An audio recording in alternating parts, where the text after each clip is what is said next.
Assalamu alaikum warahmatullahi ta'ala wabarakatuh. Jama'a barkanmu da wannan lokaci. A bidiyon da ya gabata mun nuna muku ta hanyar da zaka mai da WhatsApp ɗinka kamar Instagram.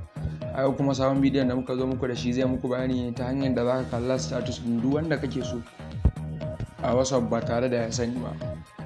Domin ganin yadda zaka kalla status ɗin duk wanda kake so a WhatsApp ba tare da ya sani ba, kai tsaye ku biyo mu cikin bidiyon. Zaka nemo WhatsApp ɗinka. Misali ga WhatsApp ɗin mu nan mun kuna gani.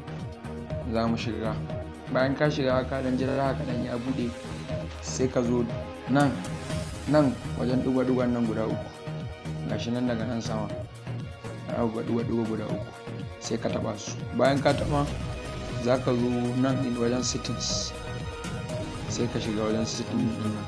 Bayan ka shiga daga wajen settings din, daga nan za ka ga inda aka rubuta account, sai ka taba nan. Bayan ka shiga daga nan sama za ku ga privacy na kuna gani, sai ka shiga privacy din nan.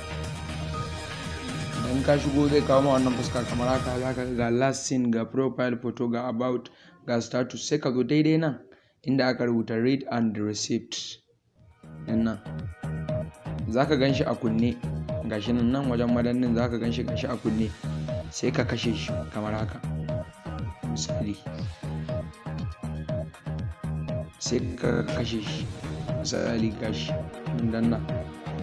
In dai ka kashe shi haka to shikenan ka hana a ga ko ka kalli status ba za a gani ba. Yanzu bari mu jarraba muku gani. Misali yanzu bari mu jarraba muku ta ɗayan WhatsApp ɗin mu ku gani. Yanzu misali ga WhatsApp ɗin mu nan mun hau, da za mu zo nan mu ɗora status, bari mu ɗora status ku gani. Yanzu ga wani mutum bari mu ɗora shi,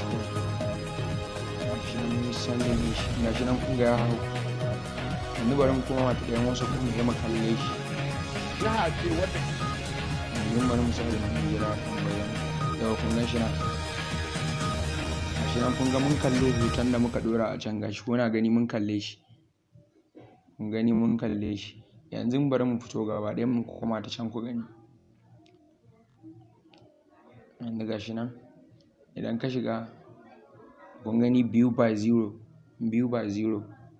to ko ka kalla idan mutum ya shiga ba zai ga ka kalla ba zai gani ba. Yau wannan ne ta hanyar da zaka bi ka kalli status ɗin wanda kake so ba tare da ya sani ba. Mun gode da kallon channel ɗinmu. Ku ci gaba da kasancewa da channel ɗinmu ta Aburi Tech TV domin samun shirye-shiryenmu. Kada ku manta ku danna alamar subscribe.